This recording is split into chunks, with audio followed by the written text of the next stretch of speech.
अस्सलाम वालेकुम। ओके जी, तो अब हम वेरिएंट्स ऑफ मीनियर डिजीज़ पढ़ लेते हैं। वेरिएंट्स को अगर आपने आसान अल्फाज में समझना है तो आप कह दो टाइप्स हैं, ठीक है। टाइप्स ऑफ मीनियर डिजीज़ है। मीनियर डिजीज़ में जब आप लोगों को पढ़ाया था तो मैंने बताया था उसके अंदर हम हमारे जो 4 सिम्टम्स आ रहे थे हम उसको वास से याद रख रहे थे, ठीक है। जिसको हम कह रहे थे कि हमें एपिसोडिक वर्टाइगो आ रहे हैं, ओरल फुलनेस आ रही है, फिर सेंसोन्यूरल हेयरिंग लॉस आ रहा है। हेयरिंग लॉस भी कौन सा था? फ्लक्चुएटिंग हेयरिंग लॉस था, ठीक है। और साथ में टाइनेटिस आ रहा था। लेकिन जब हम टाइप्स पढ़ेंगे ना, टाइप्स में सारे सिम्टम नहीं आ रहे होंगे। जो 4 के 4 सिम्टम्स हैं, सिम्टम्स आ रहे होंगे। किसी टाइप में हो सकता है कि हमें वर्टाइगो आ रहा हो, साथ में ओरल फुलनेस आ रही हो। किसी टाइप में सेंसोन्यूरल हेयरिंग लॉस आ रहा हो, साथ में टाइनेटिस आ रहा हो, ठीक है। किसी में सारे के सारे सिम्टम्स ना आए लेकिन ड्रॉप्स अटैक्स आ रहे हो। मैं आगे जाके टाइप सारी पढ़ाऊंगा आप लोगों को।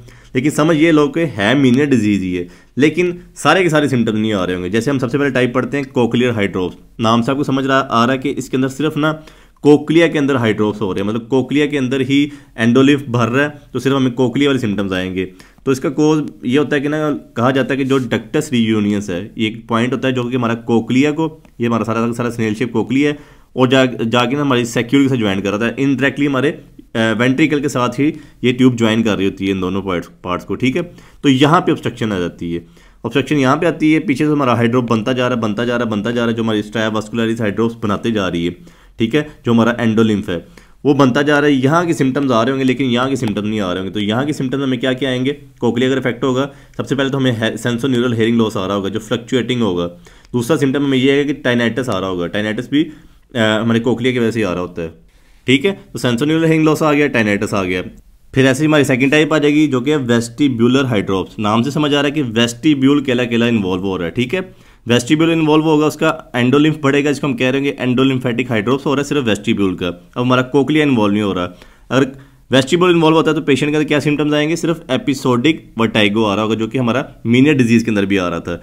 लेकिन इसके अंदर हमें सेंसोन्यूरल हेयरिंग लॉस नहीं देखने को मिलेगा, टाइनेटिस नहीं देखने को मिलेगा, और थोड़ी बहुत ना ओरल फुलनेस तो देखने को मिलेगी, क्योंकि एंडोलिम्फ तो भर ही रहा है। ऊपर वाले में ओरल फुलनेस देखने को मिल रही होगी, इसके अंदर भी देखने को मिलेगी, ठीक है।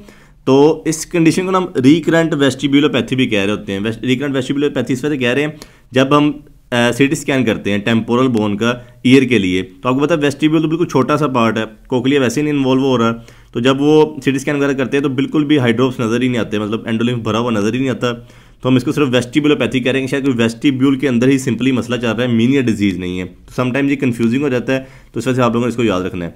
उसके बाद ना ड्रॉप अटैक्स होते हैं। ड्रॉप अटैक्स जो हमारी थर्ड टाइप आ रही है, इसको हम टोमार्किन्स ऑटोलिथिक क्राइसिस भी कह रहे होते हैं। इसके अंदर बिल्कुल भी कोई सिम्टम नहीं देखने को मिलता, ना ही एपिसोडिक वर्टाइगो आते हैं, ना ही ओरल फुलनेस आती है, ना ही सेंसोन्यूरल हेयरिंग लॉस आता है, ना ही टाइनेटिस आ रहा होता है। और पेशेंट बिल्कुल कॉन्शियस होता है, उसको बिल्कुल होशो हवास में एक अटैक आता है, ठीक है, या अचानक वो सामने की तरफ गिर जाता है या पीछे की तरफ गिर जाता है। उसको ऐसे लगता है कि feeling of being pushed to the ground, उसको लग रहा है कि जैसा ग्रेविटी उसको अपनी तरफ खींच रही है, और अचानक चलता चलता गिर जाता है। ऐसा क्यों हो रहा होता है? क्योंकि डिफॉर्मेशन हो जाती है ऑटोलिथिक मेम्ब्रेन की। ऑटोलिथिक मेम्ब्रेन क्या होता है? जो हमारा सैक्यूल है और यूट्रिकल है, आपको बताया था मैंने, वो हमारी लीनियर मोशन को कंट्रोल कर रहे होते हैं। जो हमारी सेमी सर्कुलर कैनाल्स है वो सर्कुलर मोशन को कंट्रोल कर रही होती हैं।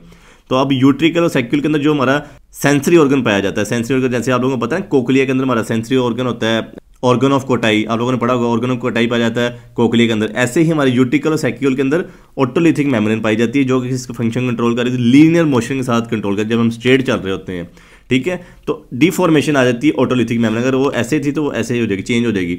तो पेशेंट चलता चलता अचानक से उसका जो बैलेंस है वो डिस्टर्ब होगा और वो गिर जाएगा। कोई सिम्टम नहीं आ रहे, लेकिन है मीनियर डिजीज ये भी, कि अचानक से ड्रॉप अटैक्स आ रहे हैं। फिर हमारी फोर्थ टाइप आ जाएगी लर्मोइज सिंड्रोम, ठीक है। इसको हम आसान अल्फाज में कहेंगे कि रिवर्स मीनियर डिजीज है। Reverse Meniere disease symptom wise, ठीक है, सिम्टम वाइज याद रखना है कि सिम्टम इसमें जो मीनियर डिजीज में बाद में आ रहे थे ना, इसमें वो वाले सिम्टम्स पहले आ रहे होंगे। जैसे पहले ना, सबसे पहले पेशेंट को प्रोग्रेसिव हेयरिंग लॉस होगा, आहिस्ता आहिस्ता आहिस्ता आहिस्ता हेयरिंग लॉस होता जाएगा, बढ़ता जाएगा। जब मैंने मीनियर डिजीज बताई थी, मैंने आप लोगों को बताया था कि जब पेशेंट को रिकरेंट अटैक्स होते हैं ना वर्टाइगो के, तो आहिस्ता आहिस्ता आहिस्ता आहिस्ता साथ साथ हेयरिंग लॉस हो रहा होता है। लेकिन इसके अंदर पहले ही हेयरिंग लॉस होता जाएगा, और उसके बाद उसको वर्टाइगो के अटैक्स आने शुरू होंगे। मतलब पहले कोक्लिया इन्वॉल्व हो रहा है इसका अच्छी तरीके से, कोक्लिया इन्वॉल्व हुआ, हेयरिंग लॉस हो गया, उसके बाद वेस्टिब्यूल की तरफ सिस्टम गया है, फिर ही उसको वर्टाइगो के अटैक्स आए हैं। और क्या होता है उसके बाद हेयरिंग रिकवर होनी शुरू हो जाती है, जो हेयरिंग लॉस हुआ होता है वो रिकवर होना शुरू हो जाता है। तो उसको हम कह रहे हैं ये लर्मोइज सिंड्रोम है मीनियर डिजीज है, लेकिन उसकी एक टाइप है, इसमें रिवर्स सिम्टम्स आ रहे होते हैं। उसके बाद हम देख लेते हैं कि मीनियर डिजीज और मीनियर सिंड्रोम में क्या फ़र्क है। मीनियर डिजीज मैंने आप लोगों को बताया था कि इसको हम आइडियोपैथिक कह रहे होते हैं। हाँ, मीनियर डिजीज में हमें पता है कि इसके अंदर एंडोलिम्फ बढ़ रहा है, उसकी मिकदार ज़्यादा बढ़ रही है। वो क्यों बढ़ रही है कि हाँ उसकी प्रोडक्शन ज़्यादा हो रही है या फिर उसकी एब्जॉर्प्शन नहीं ठीक हो रही है, हमें पता था, लेकिन हमें कॉजेटिव एजेंट एग्जैक्टली नहीं पता, उसके लिए हमने थ्योरीज दी हुई हैं। तो उसको हम वास से याद रख रहे थे। जो मीनियट डिजीज के सिम्टम्स आ रहे थे हमें वर्टाइगो, ओरल फुलनेस और सेंसरी हियरिंग लॉस और टेनाइटिस वगैरह आ रहा था, ठीक है। अब जो मीनियट सिंड्रोम होगा उसके अंदर भी बिल्कुल सेम यही हमारे सिम्टम्स आ रहे होंगे, लेकिन उसका हमें पॉजिटिव एजेंट एग्जैक्टली पता होगा। कुछ पेशेंट्स में ट्रॉमा होता है, मतलब कोई हेड इंजरी हुई, एक्सीडेंट वगैरह हुआ, हेड इंजरी होगी या फिर कोई ईयर सर्जरी हुई, उसके बाद ही उसको ये सिम्टम्स आए तो हम कहेंगे मीनियट सिंड्रोम है, ठीक है। वायरल इन्फेक्शन हुआ, मीजल्स का इन्फेक्शन हो गया, मम्प्स का इन्फेक्शन हो गया, ठीक है, उसके बाद ये सिम्टम आए, हमें एग्जैक्टली कॉज पता है। सिफिलिस हुआ, मतलब कोई कंजेंटल सिफिलिस हुआ, मतलब बच्चा पैदा होते हुआ, या फिर कोई एक्वायर्ड हुआ उसके बाद, कोई सेक्सुअल कॉन्टैक्ट के बाद हुआ, ठीक है, तो तब भी इसके बाद में सिम्टम है ये वाश वाले, तो हम कहेंगे ये अब सिंड्रोम है। कोगन सिंड्रोम हुआ जो कि हमारा एक ऑटोइम्यून डिसऑर्डर है, ठीक है। कुछ केसेस में आइज को इन्वॉल्व कर रहा था, कुछ केसेस में ईयर को इन्वॉल्व कर रहा था, वो भी स्पेशली इनर ईयर को, तो कभी कभी दोनों को इन्वॉल्व कर लेता है, तो उसको हम कोगन सिंड्रोम कह रहे होते हैं। तो एक्जैक्टली कॉज पता है हमें।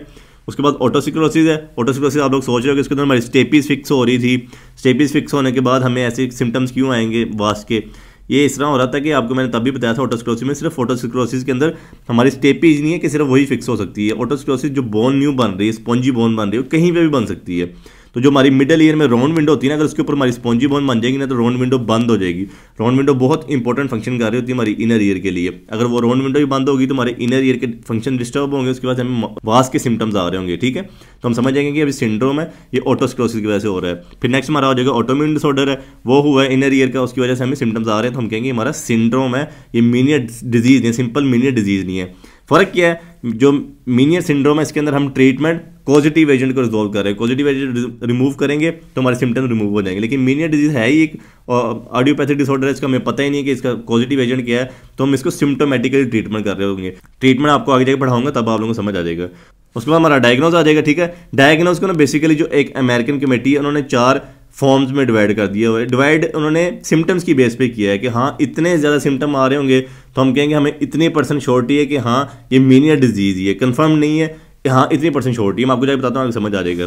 तो हम सर्टेन तब कह रहे होंगे कि हम अब सर्टेन है हाँ ये मीनियट डिजीज है, 110% श्योरिटी है, ठीक है। जब हम हिस्टोपैथोलॉजी कर लें, ईयर की हिस्टोपैथोलॉजी करेंगे, हमें कंफर्म हो जाएगा कि हाँ मीनियट डिजीज है।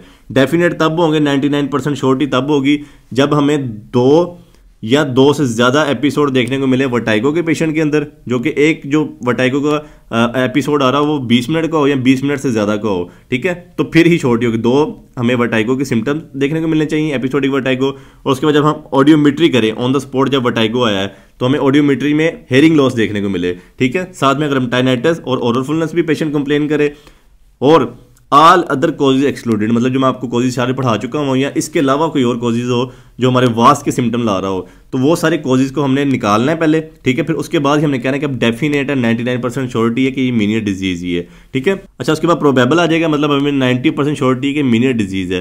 प्रोबेबल तब हम कह रहे होंगे जब हमें एक एपिसोड देखने को मिले पेशेंट के, इसके अंदर हमें 2 एपिसोड देखने को मिल रहे थे, इसके अंदर एक एपिसोड देखने को मिले जो 20 मिनट का हो, ठीक है। बाकी जब ऑडियोमेट्री करें तो हमें हेयरिंग लॉस देखने को मिले, टेनाइटिस हो, ओरल फुलनेस हो, बाकी सारे के सारे कॉजेज को हमने एक्सक्लूड करना है, तो हमने कहना कि प्रोबेबल है, 90% चांसेस है कि मीनियट डिजीज ही है। उसके बाद हमें पॉसिबिलिटी है कि मीनियट डिजीज है, तो हम कहेंगे 80% चांसेस है कि मीनियट डिजीज है। ये बेसिकली जो डायग्नोज की कैटेगरी बनाएगी ना, ये बनाएगी टाइप्स ऑफ मीनियट डिजीज के लिए। मतलब जो हमने पढ़ा है ना ऊपर अभी वेस्टिब्यूलर टाइप है, ठीक है, जो वेस्टिब्यूल को इन्वॉल्व कर रहा होता है। सिंपल हमें एपिसोडिक वर्टाइगो आ रहे होते हैं लेकिन हेयरिंग लॉस नहीं देखने को मिल रहा होता, तो हम कहेंगे 80% चांसेस है कि ये हो सकता है कि मीनियट डिजीज हो, ठीक है। उसके बाद कोक्लियर टाइप के अंदर मैंने आपको बताया कि सेंसोन्यूरल हेयरिंग लॉस देखने को मिल रहा होगा, सिर्फ हेयरिंग लॉस आ रहा होगा लेकिन वर्टाइगो नहीं आ रहा होगा, ये भी मीनियट डिजीज ही, ठीक है। तो इसके अंदर भी सारे के सारे कॉजेज को एक्सक्लूड करना है, जो मैं आपको ऊपर बता चुका हूँ, ये सारे के सारे कॉजेज हैं, या इसके अलावा कोई और कॉज कि जो सेंसोन्यूरल हेयरिंग लॉस कर रहा हो, तो हमने ये नहीं कहना कि मीनियट डिजीज है, लेकिन उसके लिए जो पहले कोई कॉजेज होंगे ना, सारे के सारे एक्सक्लूड करने हैं। पहले सारे उन कॉजेज के लिए हमने एग्जामिनेशन वगैरह करनी है, इन्वेस्टिगेशन करनी है, अगर वो प्रूव नहीं होती तो फिर ही हमने एट द एंड मीनियट डिजीज कह रहा हूँ। That's all for variants and diagnosis of मीनियट डिजीज। इंशाल्लाह नेक्स्ट वीडियो में हम पढ़ते हैं ट्रीटमेंट ऑफ मीनियट डिजीज।